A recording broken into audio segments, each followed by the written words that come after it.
We're going to do the seated adductor machine here, so the hip adductor. So you're going to be working the inner thighs here, or the groin, okay? So all the muscles that run along the inner thighs, okay?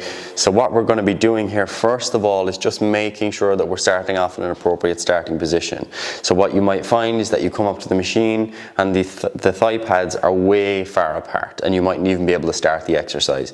So just note that on the right hand side here, you have a handle that can adjust the width of these pads, and that's going to give you your starting position accordingly, okay? So once you've found that position that's comfortable for you to start in, you should feel like your starting position does place a bit of a stretch on the inner thigh, but not so much that it's uncomfortable to even get into that position. So just a bit of a stretch. From there, your feet are going to be placed down onto the foot plates below, pressing your heel in, making sure you're nice and steady, and you're going to be pressing your thighs in against these pads. So you want to feel like that's where you're applying your force.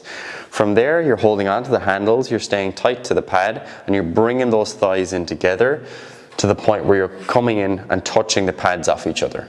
So you don't want to be swinging loads here and banging them off each other, but just come in, do a nice subtle pause in that position, back out with control to that stretched position where the weights will be just about to touch, and then back in again. So you should feel primarily throughout this exercise that those inner thigh muscles are working hard, and that's how you're going to get the most out of this exercise. So just remember, when you're letting the weights down, do so slowly. You know, don't let it pull you way out, especially if it's the case that you've set it up in a really stretched position.